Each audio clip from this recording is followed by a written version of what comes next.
Good morning from my home in Tennessee. Sitting out in my patio. I live in a big log cabin and love it here. Love all the trees on my property, and behind me is the place where we have sanctuary, and right now we're distributing food. We do that almost every day to different ministries that have homeless ministries and that are working with trafficking and whatever it might be. And we're excited to be part of that. Just finished doing a wedding. I love that part, and I love that I have the beautiful home for that. The yard is awesome, great place for a wedding.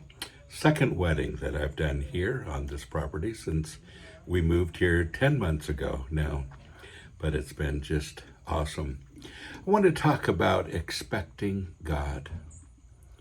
You know, a lot of times we believe in God not so concretely, but ideally. And we don't necessarily expect him to move in personal ways with us, which he desires to do. We did this mug quite a few months ago, actually maybe even a couple years ago. And it's from a sign that I used to have on my desk that says, "Good morning, Lord. What are you up to today? I want to be part of it." Great way to start your day. And I think that idea, framing that in your mind, is a great way to start any day.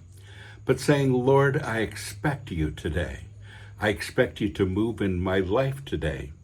I expect for you to be my guide. I expect for you to speak to my heart. I expect you to interact with me today. I'm expecting you to show up. And Lord, just show me what you're doing today. I want to be part of it. I want to be part of our relationship as this day begins." You know, I said I just did a wedding, and I love it that we begin at that place. And I told them that this morning. This is the beginning, but it's not all easy. I told them that, you know, sometimes we have wedded bliss and sometimes wedded blisters. And the good and the bad, the difficult, the easy, it's all part of that relationship in marriage. And Jesus said, you know, our relationship is like husband and wife, the bride and the groom. He said, I want you to think of it like that. Not everything is easy. Not everything is simple. There are times to rejoice and there are times we cry.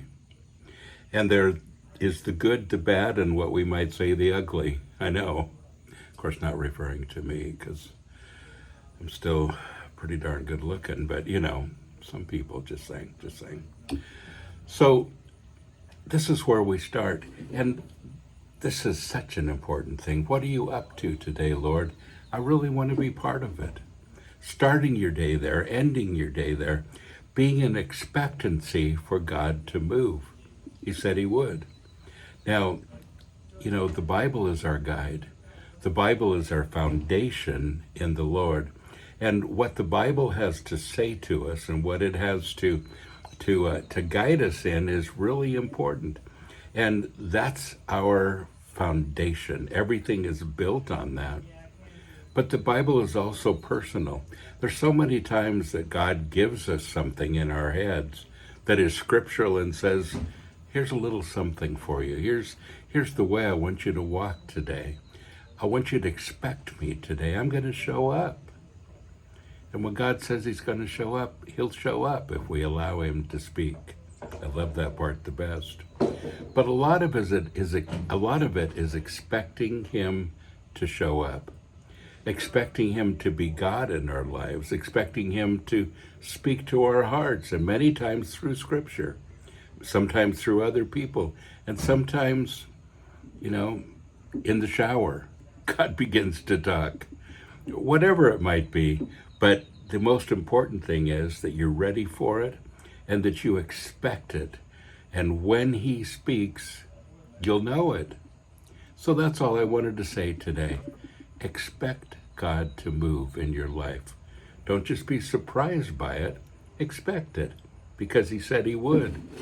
And a great way to start out your day is just this. Good morning, Lord. What are you up to today? I want to be part of it. Folks, don't forget, you are blessed. So go and be a blessing.